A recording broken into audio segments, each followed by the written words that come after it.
guys, welcome back to the last part of the series, part 3 of the video series for getting your German student visa. I hope आप लोग अच्छे होंगे। और इस video में हम बात करने वाले हैं कि आपको जर्मन वीज़ा के लिए आपको क्या क्या डॉक्यूमेंट्स रिक्वायर्ड होती हैं और कैसे कैसे उन डॉक्यूमेंट्स को अपलोड करना है पोर्टल पे, वो सारी चीज़ें हम इस वीडियो में बात करेंगे। ठीक है, तो चलते हैं, इस वीडियो को स्टार्ट करते हैं जल्दी से और उसके बाद से मैं आपको बताऊँगा कि क्या क्या चीज़ें आपको रिक्वायर्ड हैं। तो यहाँ पे मैं अपनी स्क्रीन पर आ गया हूँ और इसमें पिछले वीडियो में मैंने वीडेक्स फॉर्म और फर्स्ट वीडियो में मैंने अब रिक्वायरमेंट्स के बारे में ऑलरेडी बता दिया था। इस वीडियो में हम डॉक्यूमेंट्स पे देखेंगे। तो यहाँ पर आप देखेंगे कि अभी यहाँ पे लिखा है कि 11 डॉक्यूमेंट्स आर रिक्वायर्ड, लेकिन अभी तक 0 अपलोडेड है। ओके, तो अब हम यहाँ पे चलेंगे अपलोड डॉक्यूमेंट्स में एंड अपलोड करने का ट्राई करेंगे। ठीक है, मैं आपको डमी मतलब डॉक्यूमेंट्स के बारे में बता दूंगा कि क्या क्या डॉक्यूमेंट चाहिए, आप अपलोड कर देना उसी हिसाब से। ठीक है, यहाँ पे your documents and required documents में पहला डॉक्यूमेंट है आपका पासपोर्ट। पासपोर्ट आपका ये होगा कि आपका पासपोर्ट एक्सपायर नहीं होना चाहिए और उसकी जो एक्सपायरी डेट है वो कम से कम 3 महीने बाद होना चाहिए। मतलब आज अगर आप अभी आज अपलोड कर रहे हो तो आज से 3 महीने के भीतर आपका पासपोर्ट एक्सपायर नहीं होना चाहिए। तो उस पासपोर्ट का जो आपका जो जिस पे फ़ोटो होता है, आपका नेम होता है, वो फ़ोटो का पेज एंड जो लास्ट पेज जिस पे आपके पेरेंट्स का नेम और आप उस पे एड्रेस होता है, वो दोनों पेज का स्कैन फ़ोटो खींच करके उसको PDF क्रिएट करके यहाँ पर आप अपलोड करोगे। ठीक है, यहाँ पे भी लिखा हुआ है इंस्ट्रक्शंस में। इसी तरह यहाँ पे अपलोड करोगे पासपोर्ट को। उसके बाद से जो हमारा सेकंड डॉक्यूमेंट है school leaving certificate. School leaving certificate qualification में जनरली आप हाई स्कूल जो हमारा जो क्लास 10th होती है और जो इंटरमीडिएट होता है क्लास 12th, उन दोनों के सर्टिफिकेट्स जैसे कि जो पासिंग सर्टिफिकेट होता है प्लस जो मार्कशीट होती है, उन दोनों को अगर वो दोनों अलग अलग हैं तो 4 डॉक्यूमेंट हो गए और दोनों एक ही पर हैं तो 2 डॉक्यूमेंट हुए। तो जो जितने भी हैं उन सबको आप एक PDF में मर्ज करोगे और उन सबको यहाँ पे अपलोड करोगे आप। ठीक है, स्कूल लिविंग सर्टिफिकेट सेक्शन में।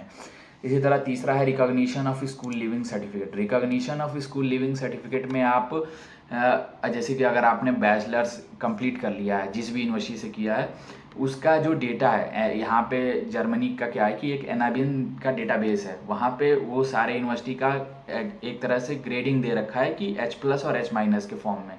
अगर उस यूनिवर्सिटी का ग्रेड H+ है, ठीक है, या फिर H+- दोनों है, तो वो उस यूनिवर्सिटी को जर्मनी में रिकॉग्नाइज्ड किया गया है। लेकिन जिस यूनिवर्सिटी को H- ग्रेड दिया गया है वो यूनिवर्सिटी यहाँ पे रिकॉग्नाइज नहीं है। तो आपको एक बार चेक करना होगा कि आपकी यूनिवर्सिटी जिस भी यूनिवर्सिटी से आप पढ़े हो उस यूनिवर्सिटी का यहाँ पे एनाबिन डेटाबेस पे क्या रिजल्ट है, H+ है कि H- है।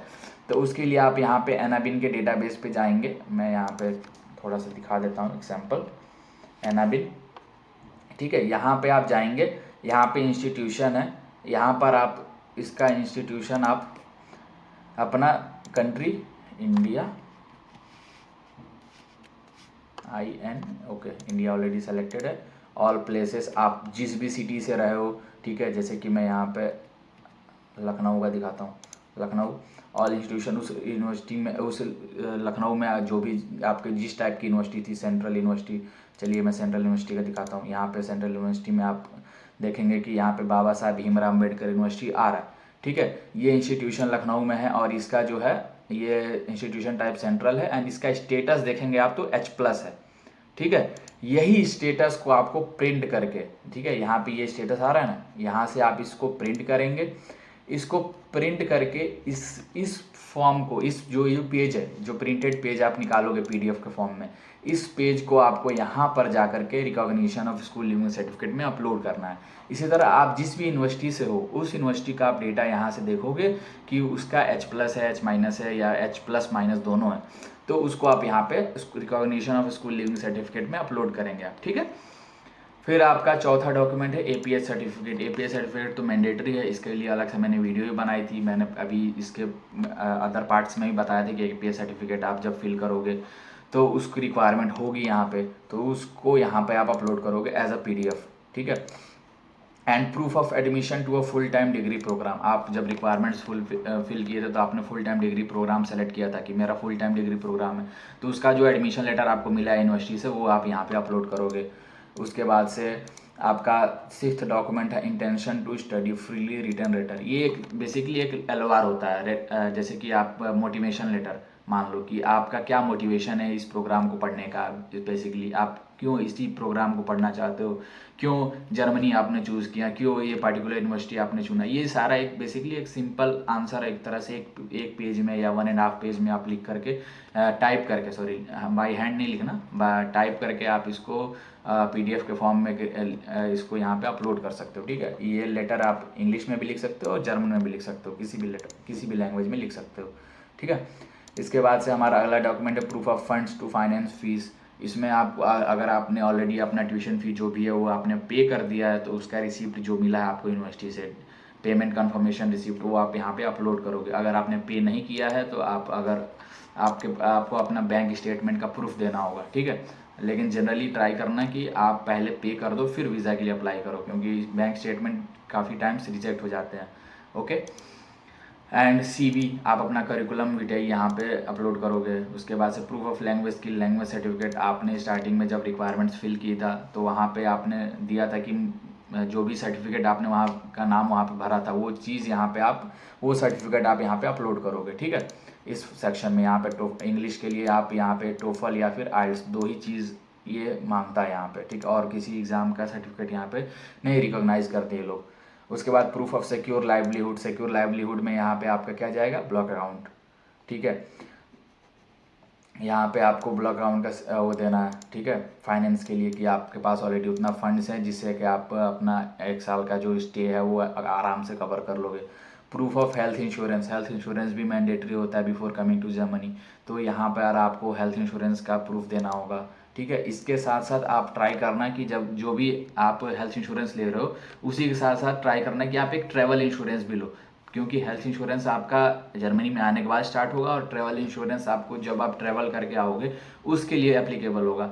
तो उन दोनों इंश्योरेंस को आप ट्राई करना कि आप एक साथ लो और दोनों को एक साथ मर्ज करके एक PDF में यहाँ पर आप अपलोड करोगे प्रूफ ऑफ हेल्थ इंश्योरेंस में। ठीक है, तो ये आपके रिक्वायर्ड डॉक्यूमेंट्स थे। अब उसके बाद से जो ऑप्शनल डॉक्यूमेंट है 3, resident permit in the country of application. आप अभी जर्मनी में हो नहीं तो आपको यहाँ का RP तो मिला नहीं है तो आप इसको छोड़ सकते हो, ये ऑप्शनल है। ठीक है, उसके बाद pre approval from the foreign authority, इसका भी कोई मतलब नहीं है। आपका वीज़ा अगर प्री अप्रूवल पहले से कभी हुआ है तो उसका यहाँ पे वो दे सकते हो प्रूफ।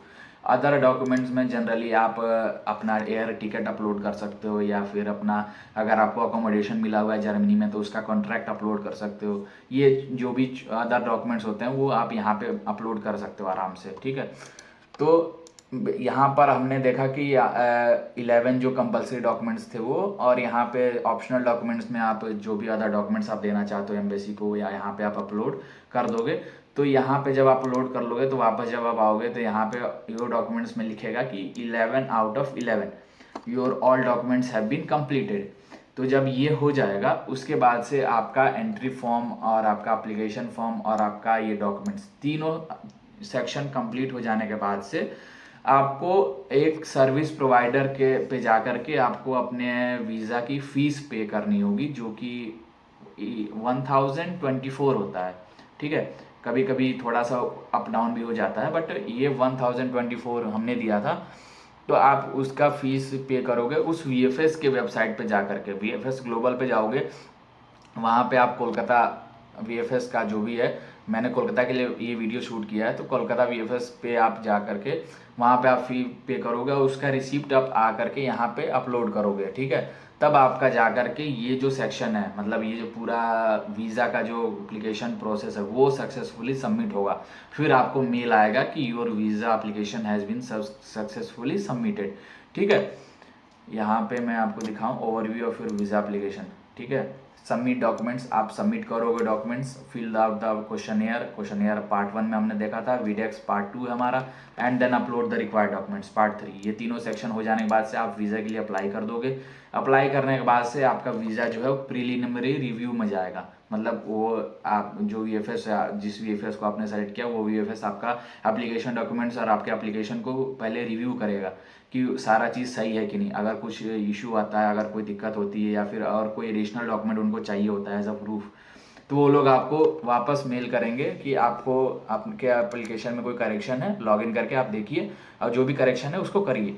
ठीक है, ये रिव्यू का सेक्शन है, ये बेसिकली 1 to 2 वीक्स के अंदर हो जाता है। ठीक है, उसके बाद से आपका जब रिव्यू कंप्लीट हो जाएगा तो फिर आप लेंगे अपॉइंटमेंट में आप जाएंगे, वीएफएस में जाएंगे, वहाँ पे अपने ओरिजिनल डॉक्यूमेंट्स को लेकर के जाएंगे और वहाँ पर आपके ओरिजिनल डॉक्यूमेंट्स वेरीफाई किए जाते हैं, ठीक है, बाय द वीएफएस। वेरीफाई हो जाने के बाद से आपका अपॉइंटमेंट कंप्लीट हो जाएगा। अपॉइंटमेंट हो जाने के बाद से आपको जो एप्लीकेशन है, एप्लीकेशन प्रोसेसिंग हो जाएगी, मतलब आपका वीज़ा का एप्लीकेशन प्रोसेसिंग में चला जाएगा। फिर वो जाएगा जर्मन एम्बेसी में, वहाँ पर आपका एप्लीकेशन डिसाइड होगा कि आपको वीज़ा ग्रांट करना है कि नहीं। उसके बाद से जब आपका वीज़ा ग्रांट हो जाएगा तो फिर वो चीज़ जो वीज़ा है, मतलब जो पासपोर्ट है आपका, वो तो आपके अपॉइंटमेंट में ही सबमिट हो जाएगा। सबमिट होने के बाद से वही पासपोर्ट पे आपका वीज़ा स्टैम्प होकर के और आपको कुरियर के थ्रू आपके घर पे भेजा जाएगा। जो भी आपने एड्रेस दिया होगा उस एड्रेस पर इसको रिटर्न किया जाएगा। तो ये जो लास्ट स्टेप है, return of travel document. Your application has been decided by the German mission, you will receive your travel document back through the relevant transmission channel, मतलब वही कुरियर के थ्रू आपको आपके घर पे भेजा जाएगा, ठीक है।